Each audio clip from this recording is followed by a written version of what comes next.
Voilà, c'est parti. Donc, bonjour et bonjour à Marseille aussi de nous rejoindre. Bonjour Jean-Pierre, Jean-Paul. Donc, aujourd'hui, on va démarrer effectivement sur 30 minutes de présentation de ce que c'est que le MDM, de vulgariser le MDM, de présenter, d'avoir une présentation un peu plus démocratique et plus accessible de ce que c'est que ce terme, cet acronyme qui semble extrêmement barbare, mais qui est en fait que l'on vit tous les jours dans nos vies quotidiennes et professionnelles. Avant de démarrer, je me présenter, hop, une petite seconde. Alors, voilà. Donc, moi-même, Nadim Ouardé, je suis consultant dans le monde du MDM, Master Data Management, du PIM, du Product Information Management, de tout ce qui est, de toutes ces solutions qui sont liées à la gestion des données, produits ou clients ou fournisseurs. Et pourquoi j'ai appelé Round Data? Parce que je considère que tout ce qui est autour de la donnée est bien plus important que la donnée en elle-même. Quand je parle autour de la donnée, on va le voir, les process, d'où vient la donnée, l'organisation, quelle organisation, hommes, femmes, on met autour pour pérenniser cette gestion de la donnée, pour fiabiliser cette gestion de la donnée. Et la solution, elle ne vient qu'en troisième position. Quelle solution informatique, quelle solution logicielle on prend, ça ne vient qu'en troisième position. Les trois ensemble vont permettre effectivement de sécuriser et fiabiliser la donnée. Et souvent, les entreprises ne se rendent pas compte de l'importance et de la criticité de ces trois éléments et se ruent à choisir une solution croyant qu'elles vont résoudre leurs problèmes sans avoir réfléchi soit à leur process et à leur organisation. L'agenda, je vais présenter c'est quoi le Master Data Management, de quoi on parle exactement, pourquoi on en parle aujourd'hui, pourquoi ça devient un sujet critique pour le monde professionnel, pour le monde des entreprises. Qu'est-ce qui bloque dans les entreprises? Pourquoi ça n'avance pas? C'est un sujet dont on parle depuis déjà 20-25 ans et ça bloque. À quoi ça va servir en fait? Et quels en sont les bénéfices? Et comment monter un projet de maîtrise de données ou de master data? Alors, plus exactement, je n'aime pas tellement parler de master data, mais je préfère bien parler de maîtrise des données en général, de maîtrise des données. Donc, c'est quoi? Donc, avant de démarrer, on va essayer de définir un peu c'est quoi les master data, le master data management. Et on va diviser en master data et dire c'est quoi les master data. Donc, c'est vraiment les données maîtres, ce sont des attributs. Et j'aime pas tellement utiliser aussi le terme de données, mais je préfère utiliser le terme d'attributs. Ce sont donc ces éléments qui vont permettre qui sont critiques et statiques, exploités au sein de différentes services, filiales, entités dans une entreprise et qui vont permettre d'identifier d'écrire des objets. Des objets, ça peut être un produit, un client, un fournisseur.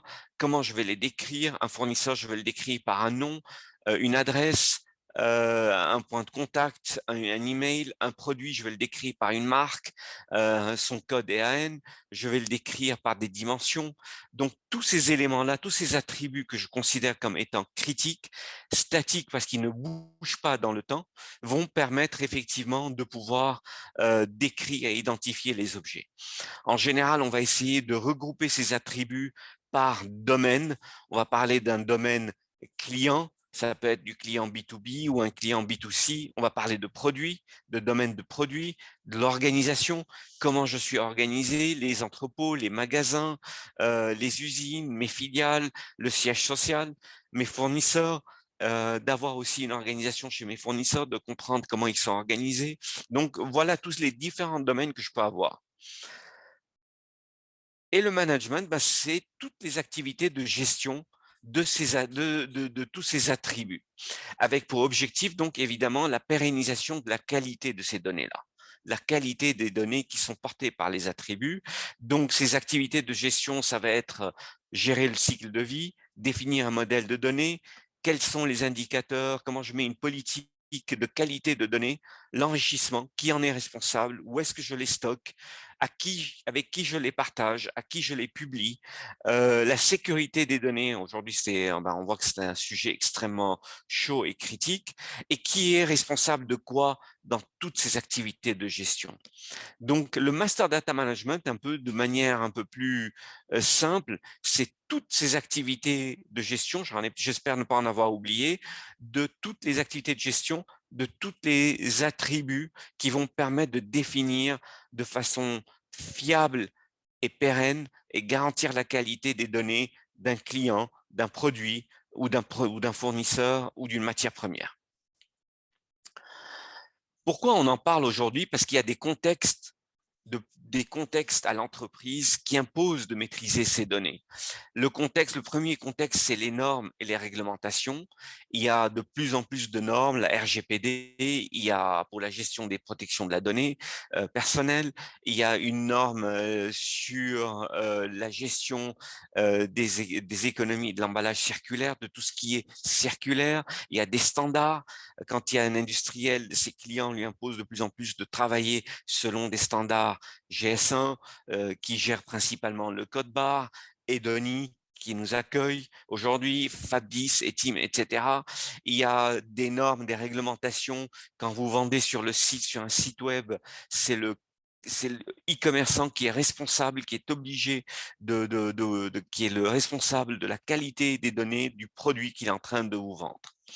Le deuxième contexte, c'est la montée en puissance du digital. Aujourd'hui, c'est un fait, on en parle, n'empêche qu'il s'agit de garantir une expérience client et produit, c'est-à-dire quand j'appelle l'entreprise, je veux que ce soit le plus fluide, qu'il décroche rapidement, que si je m'identifie, il puisse automatiquement m'identifier sans avoir à chaque fois ramener des nouveaux noms ou quoi que ce soit.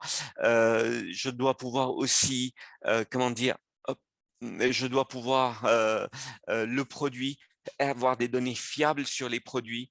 Il y a l'EDI qui monte en puissance, donc tout ce qui est commande, facture, avis de livraison.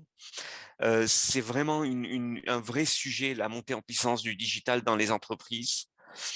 Un autre contexte, c'est la partie l'efficience opérationnelle.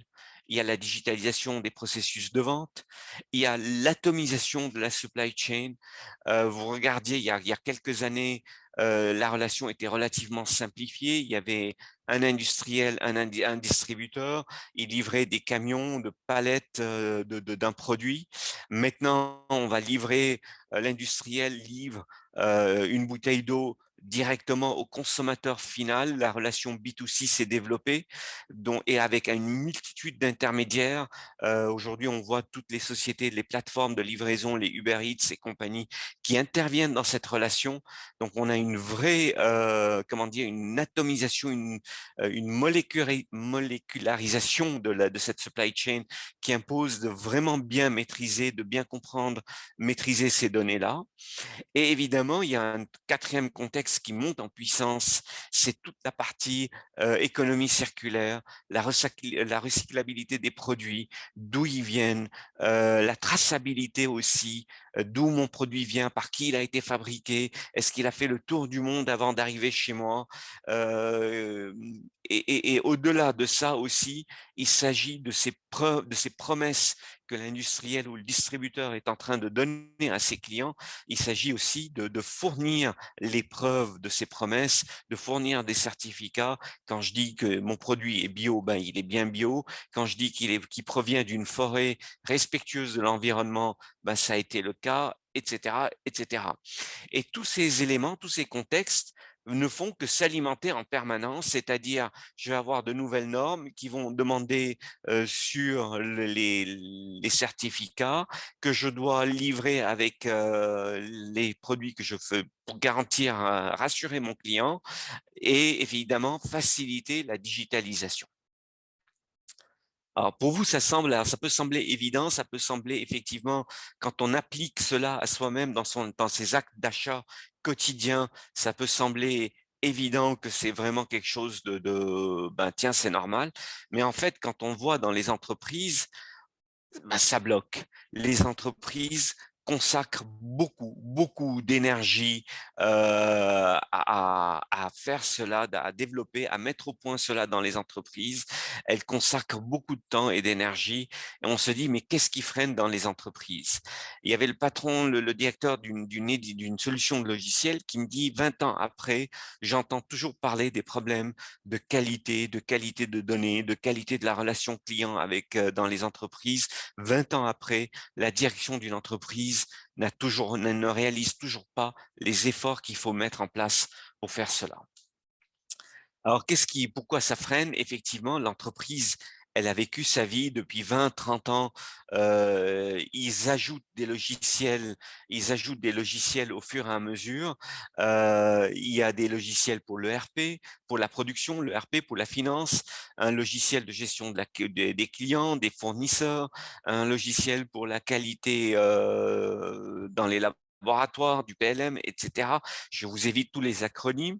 Chacun, évidemment, achète des logiciels du marché qui ne vont pas communiquer nécessairement. Donc, on se retrouve avec des silos de données,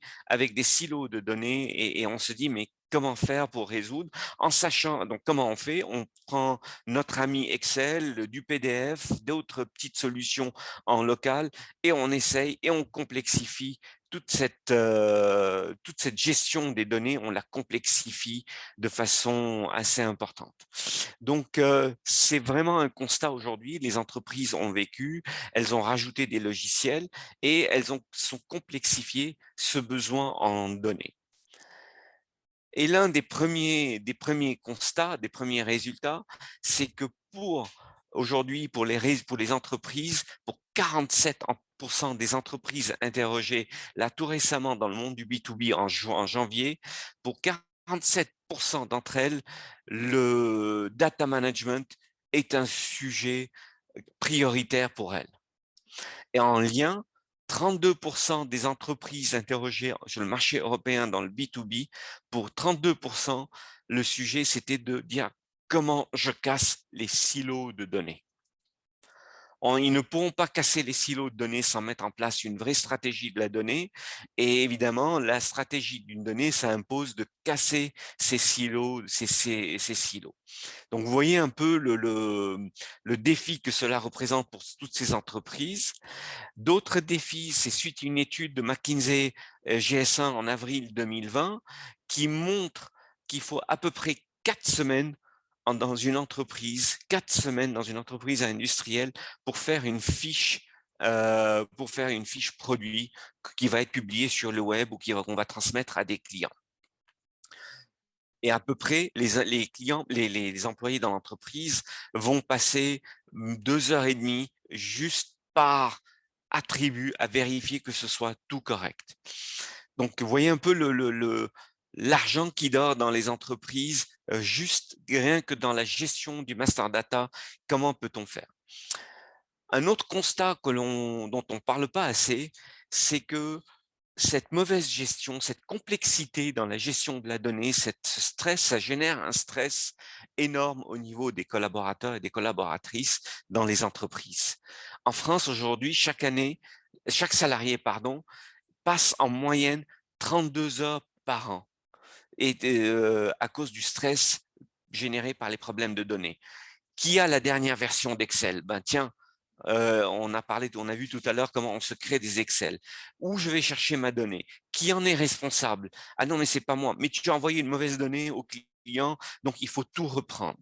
Donc c'est ça génère du stress chez les employés et qu'ils perdent à peu près une semaine en moyenne par an et par employé dans les entreprises, et que vous avez à peu près 70% des salariés qui se sentent pas à l'aise avec les données, qui ne sont pas confiants avec les données qu'ils envoient. Là, il y a un vrai travail de productivité, il y a un vrai impact de productivité dans les entreprises.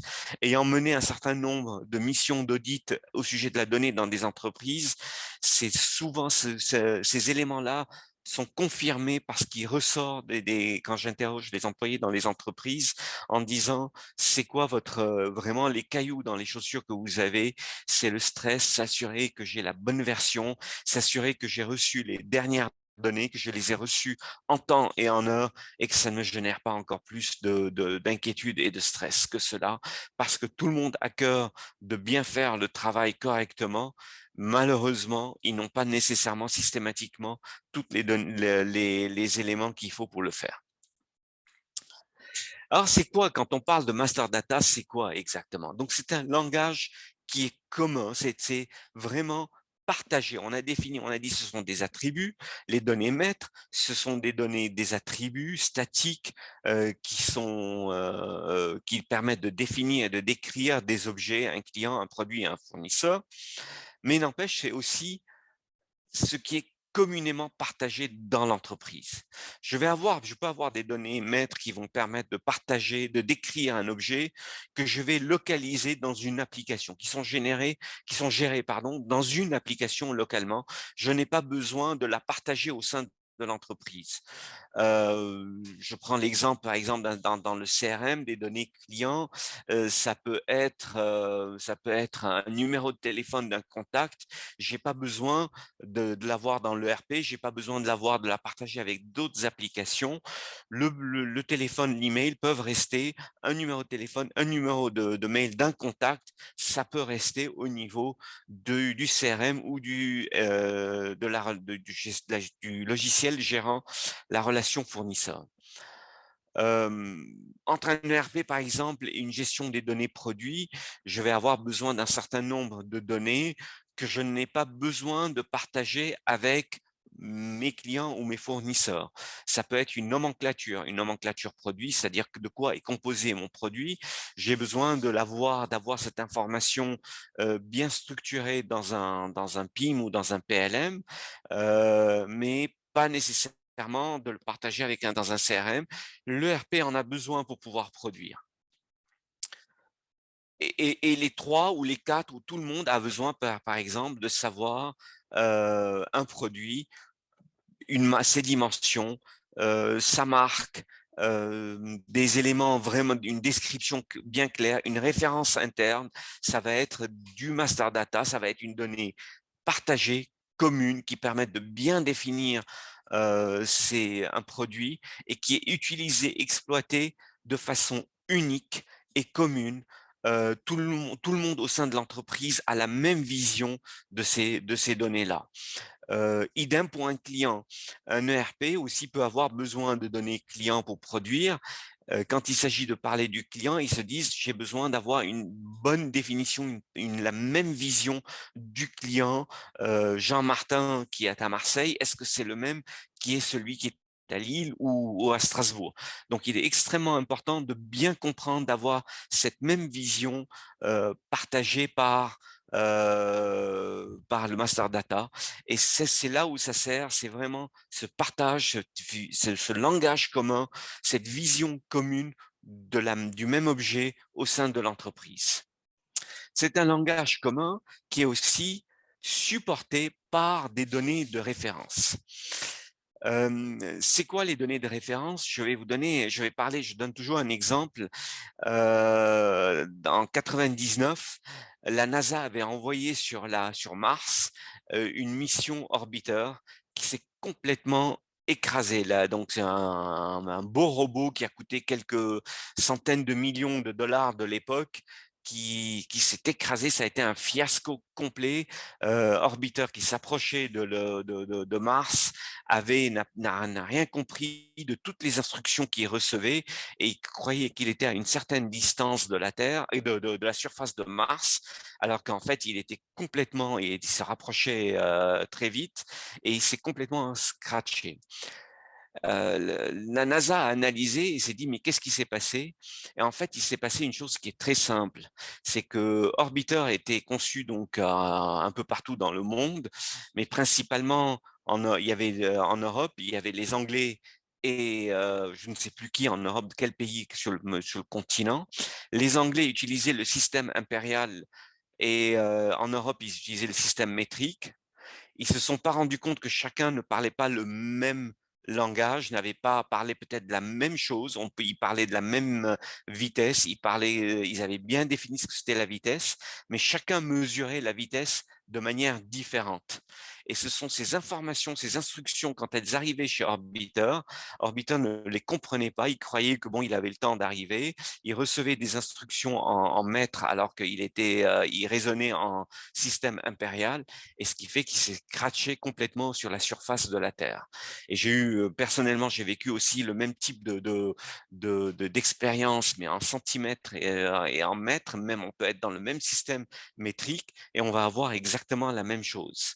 Donc, ça va permettre, les données de référence sont des données, sont des listes de valeurs fermées qui vont permettre de décrire un objet. Ça va être un code pays, ça va être des unités de mesure. Je parle des mêmes unités de mesure, les civilités. Je décris de la même manière un monsieur, madame ou pas, un collaborateur, mes contacts chez les clients, chez les fournisseurs, etc., les codes pays. Et tout ça, ce langage commun, ce master data va me permettre d'être défini de la même manière. Une dimension produit, ben, je vais la définir en centimètres et si je dois la transférer ou la traduire en système métrique, ben, c'est très simple de le faire, mais je vais éviter d'avoir dans ma base de données des produits en centimètres, en inch, en mètres, en pound, etc. Je vais essayer de définir tout ça de façon extrêmement précise. Un code ISO pays, il y a 3 codes ISO, il y a des codes alphabétiques, des codes numériques à 3 positions et 2 positions. De quel code, de quelle donnée de référence ISO pour les pays on est en train de parler? Donc, ce sont ces 2 éléments qui vont nous permettre de vraiment bien définir et bien décrire nos objets, un produit, un client, un fournisseur, une organisation, une adresse, où se trouve mon usine, où se trouve mon entrepôt, combien de fois les transporteurs sont paumés parce qu'ils n'ont pas la bonne adresse ou ils ont une adresse incomplète pour livrer de la marchandise ou enlever de la marchandise. Alors, à quoi ça va servir ces données maîtres d'avoir vraiment de bien maîtriser ces données, de bien partager? Parce que souvent aussi, donc quand on disait on partage ces données-là, on commence à faire beaucoup d'analyses. Alors, quand vous avez des données produits et des matières premières, c'est très simple. Vous faites des fichiers Excel, vous faites des analyses, vous montez des fichiers Excel, des tableaux croisés dynamiques et vous faites les choses relativement simplement. Quand vous commencez à rajouter un peu plus, vous dites: «Ah bah tiens, peut-être ça commence un peu à se complexifier» et puis quand vous commencez à rajouter un peu tous les domaines dans tous les sens et cetera, alors là, ça part un peu en vrille dans les entreprises. Il faut embaucher du monde, il faut avoir des solutions et ça commence on perd on n'a plus le bénéfice de la solution, des solutions qu'on est en train de mettre. Donc, le premier bénéfice, c'est qu'à un moment donné, quand je parlais, tout le monde va parler le même langage. Quand on va commencer à faire des analyses, des extractions, des croisements de données, on va se dire, on a des données propres, qualifiées, qui vont nous permettre de pouvoir travailler, de pouvoir faire vraiment des analyses et des prédictions à terme pour le futur. Donc vraiment, c'est oser rêver, ça va permettre d'oser rêver d'un monde meilleur là-dessus. Les gains sont avérés, c'est-à-dire sur le chiffre d'affaires. Aujourd'hui, c'est mesuré, la littérature sur le web est extrêmement bien documentée. McKinsey aussi, avec la même chose, avait montré le retour sur investissement de bien maîtriser les données, 5 à 10 dans les ventes en ligne. Quand vous avez des informations fiables, des photos correctes, vous voyez que effectivement, ça contribue à augmenter les données en ligne. Regardez le nombre de sites quand vous devez comparer 2 produits, vous avez des informations différentes qui sont effroyables. À ce moment-là, vous changez de site, vous changez même de marque, voire. Le retour, aujourd'hui, quand on parlait tout à l'heure des environnements de retour, des questions d'environnementaux, le taux de retour, ça permettra de baisser le taux de retour et donc des transports logistiques. Donc, un ensemble de gains qui sont aujourd'hui avérés pour les entreprises qui les ont réellement mises en œuvre. Alors, quand on fait ce genre de choses, c'est quoi un projet de maîtrise des données? On se dit, ben, c'est très bien, mais comment je fais pour mettre ça en place? Alors, un peu, c'est avant de démarrer un projet, c'est, j'ai envie de dire, c'est comme quand on construit une maison. On a envie d'une maison, on commence à dessiner des plans, voir des terrains, avant de se dire, ben, j'achète le terrain et je construis, ou je fais le plan sans connaître le terrain.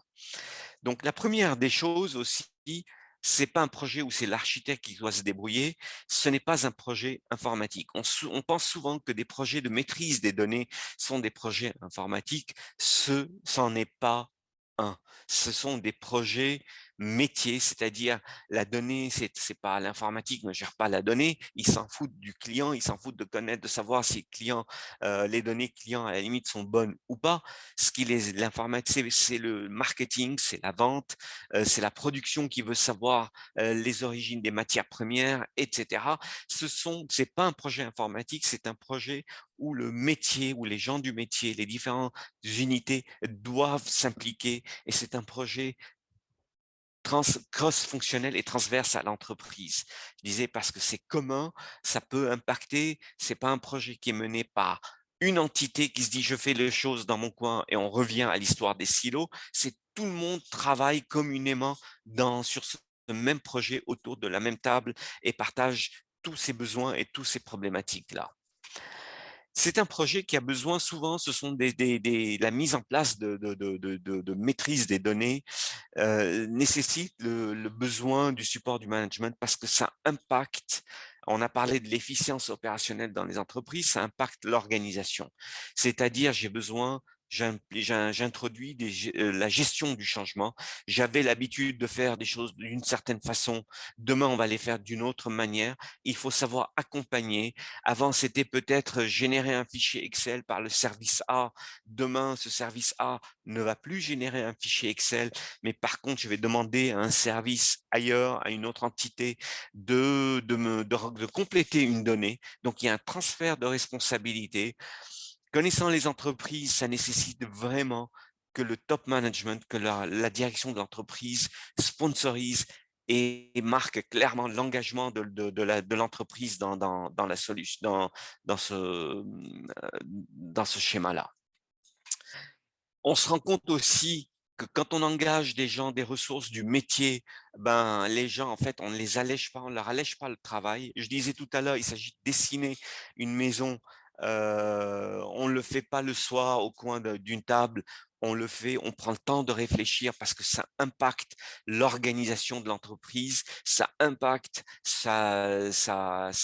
l'organisation de l'entreprise, sa manière de faire. Donc, on ne fait pas les choses entre deux emails ou et on garde la personne, on lui garde toute sa charge de travail et on lui rajoute un projet. Il faut vraiment dégager le temps de cerveau de la personne pour pouvoir bien concevoir, bien designer la future architecture de la maison en tant que telle.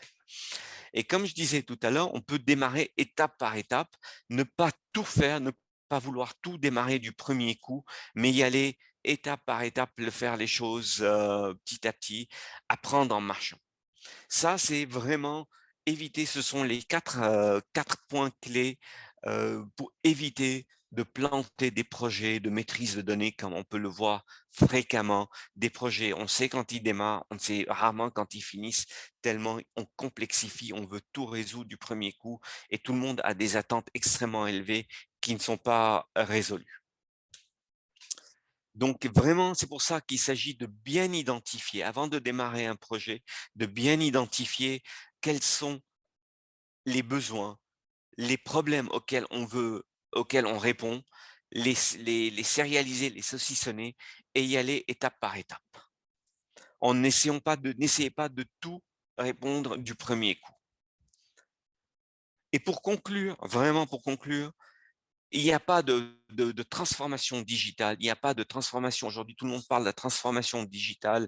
Alors, je l'ai mis, et si on me pose la question, c'est quoi une transformation digitale? Je ne suis pas capable d'y répondre, mais il n'y a pas de transformation tout court, tout simplement, qu'elle soit digitale, opérationnelle, organisationnelle, sans une maîtrise des données, sans maîtriser les données.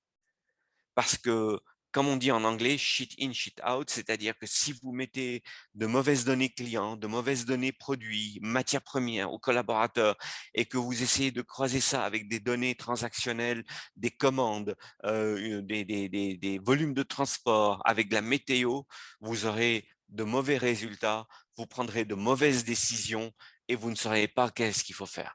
Vous ne pourrez pas mettre en place une politique prédictive de maintenance de vos machines, vous ne pourrez pas mettre en place un plan promotionnel correct, etc. Vous ne pourrez pas imaginer de nouveaux produits, de nouvelles sources de matières premières ou autres sans vraiment bien maîtriser vos données au départ. Voilà. Donc, j'arrive au bout de ces 30 minutes. Je vous remercie beaucoup. Je ne sais pas s'il y a des questions. Avant peut-être de passer aux questions, juste rappeler rapidement les prochains événements. C'est qu'il y a une formation sur le Master Data Management produit qui est organisée en collaboration avec Edoni, qui démarre le 11 mars, 18 et 25 et 1er avril. C'est une formation sur 4 cycles, sur 4 sessions, qui est prise en charge par les OPCO. Et notez s'il vous plaît aussi la date du prochain webinaire du 31 mars 2022 à 11 h, qui est sur la présentation des standards GS1. Voilà. Nadim, on a droit à une question. Une question. Non, Oui. je t'en prie, il y a plein de questions. Vas-y, avec plaisir. Est-ce qu'il y a des questions? Je vais poser la mienne pendant que vous réfléchissez. Moi, j'ai une question au sujet du RGPD, dont on parle beaucoup, la protection des données personnelles.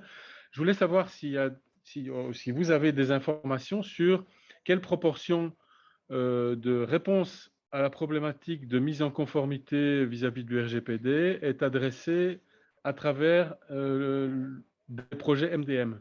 Est-ce que le MDM est une bonne réponse à la problématique de sécurité des données personnelles aussi, ou pas? Ce n'est pas la réponse, mais le MDM doit tenir compte de la RGPD parce qu'à un moment donné, ces données, elles sont partagées dans les entreprises. Donc, il s'agit de sécuriser qui a accès à quoi. N'empêche que le RGPD, avant d'être une solution informatique, d'être adressé par des solutions informatiques, c'est un ensemble de mesures d'organisation au sein de l'entreprise pour dire comment je mets en place pour sécuriser la donnée. La RGPD, c'est mettre en place un monsieur donné au sein de chaque entreprise. C'est en cas de souci sur le site web, comment je fais pour informer. C'est comment je mets en place les mesures d'authentification. Donc, c'est un ensemble de mesures. Le MDM, des solutions de protection, les solutions qui hébergent les données doivent être capables d'être conformes avec la RGPD, mais ce n'est pas une réponse. Ok, merci. Pas d'autres questions chez nous. Moi, j'ai une question. Qu'est-ce que on entend beaucoup parler de PIM et de MDM et je voulais savoir c'est quoi la différence entre un PIM et un MDM? Alors, le PIM, c'est un ensemble c'est un sous-ensemble du MDM, pardon. Donc, le PIM, aujourd'hui, c'est tout ce qui est, c'est le Product Information Management. C'est une solution de MDM qui est dédiée aux produits, à la gestion du domaine produit dont on parlait tout à l'heure, tout ce qui est produit, article ou service éventuellement. Et donc, c'est un sous-service donc qui peut aussi embarquer toute la gestion, les activités de gestion de ces données-là, mais avec une activité supplémentaire qui est extrêmement importante par rapport au MDM. Pardon, excusez-moi. C'est la partie de publication. Ils vont partager les données sur des sites web avec des clients, avec des distributeurs, alors que le MDM a beaucoup plus vocation au préalable d'être une donnée commune, interne à une entreprise. Voilà. Ok, merci. Je ne sais pas s'il y a d'autres questions. J'en ai quelques autres, une en stock sinon. Vas-y. Sur la dernière slide, tu parlais de... si tu peux le remettre. J'essaye, oui, voilà. Ici? Ouais. Voilà. Du coup, est-ce que tu penses, par rapport à la maîtrise des données, est-ce que tu penses que le MDM, en fait, va remplacer l'outil d'analyse? Non, le MDM n'est pas là pour remplacer l'outil d'analyse, mais par contre, il va alimenter l'outil d'analyse. L'outil d'analyse va être, comment dire, alimenté aussi avec d'autres solutions. Je ne sais pas si vous m'entendez bien, ce qui me dit j'ai un système de ressources. Donc, le MDM, il va venir ici quand on va commencer avec cette slide-là, va me permettre de pouvoir croiser avec des données externes et pouvoir sortir, effectivement, faire des analyses non plus statiques et qui regardent vers le passé, mais qui vont permettre de faire des analyses prédictives et qui regardent vers le futur. C'est vraiment le MDM est la source d'une analyse extrêmement performante pour le futur. Ok. J'ai encore une autre question. Vas-y. Tu parlais de projet et tu parlais que c'était un projet à part entière. Pour toi, en fait, c'est quoi les défis les plus importants pour lancer un projet sur la donnée? Alors, c'est de dire, je vais embarquer la direction de l'entreprise, c'est avoir vraiment le support. Là, avant Noël, j'étais sur un dossier ici où ils en étaient à leur troisième appel, je vais dire très clairement d'utiliser le terme de chercher une solution de MDM. Pourquoi? Parce que c'était les personnes le faisaient dans leur coin sans avoir une vraie vision transverse dans l'entreprise et au-delà transverse dans l'entreprise et avec le support du management, avec le support du management. Il se disait, j'ai besoin d'une solution, mais sans une vraie compréhension de dire, c'est quoi mon besoin, à qui je réponds, qui va me supporter dans toute cette opération de mise en place d'un projet comme ça, qui est extrêmement prenant, qui peut être impactant pour l'organisation de l'entreprise. C'est pour ça que quand on lance aussi un projet de maîtrise des données, souvent c'est j'ai envie de dire, c'est 60%, 50 à 60%. Je vais revenir là, je vais revenir un peu en arrière. Hop, je vais revenir ici. Quand je reviens ici, si vous voyez toujours mon écran, c'est 60% de process, 50 à 60% de mise en place des process. Je vais améliorer mon efficacité opérationnelle. C'est du 30% d'organisation à peu près. Quelle est la nouvelle organisation que je mets et particulièrement aujourd'hui avec la digitale, tout ce qui est data, les chiefs data, les chiefs digital, etc. Ce n'est pas anodin. Et là où les solutions qui vont permettre de cette gestion des maîtrises des données, c'est 10 à 20% au maximum d'un projet. Ça ne représente que 10 à 20%. Bien définir ses process et son organisation, c'est entre 80, 90 et c'est 80 à 80% à 85% d'une charge de projet. Ouais, donc, c'est énorme, en fait. Oui, l'implémentation, c'est 15%, c'est rien du tout dans un projet comme ça.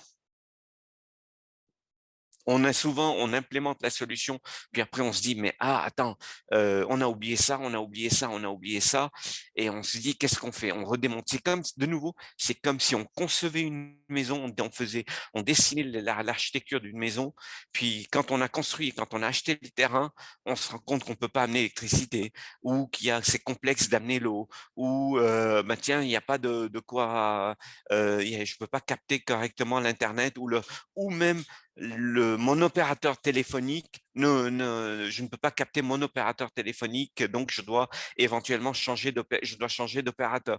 Donc, vraiment bien réfléchir à tous ces process, cette organisation, avant de se dire, j'achète. Construire une maison, c'est pas ça qui est qui prend le plus de temps. Ça dérape, tous les projets dérapent parce qu'on n'a pas éventuellement bien conçu, bien préparé les choses en amont. Si je t'entends bien, ça veut dire que le patron qui peut décider de faire un travail dans le sens que tu viens de dire, il doit prendre le risque de voir l'ensemble des processus chamboulés, l'organisation chamboulée, sans savoir d'avance où il va arriver. Autrement dit, il doit avoir vachement confiance dans ses équipes et lâcher la main pour ceux qui veulent, parce qu'il y en a qui veulent garder tout pouvoir et ne pas donner de liberté à ses équipes. Et là, ça se pose une question d'ouverture, de confiance, vers quoi une structure peut se réorganiser sans savoir d'avance où elle arrive. Alors c'est pour ça, j'arrive au tout dernier point. C'est pour ça le faire étape par étape aussi. Tu as entièrement raison, on ne fait pas tout d'un coup. Tu ne fais pas tout d'un coup, tu ne fais pas tous les changements. C'est une question aussi de culture. Et tu as exactement entièrement raison, Christian.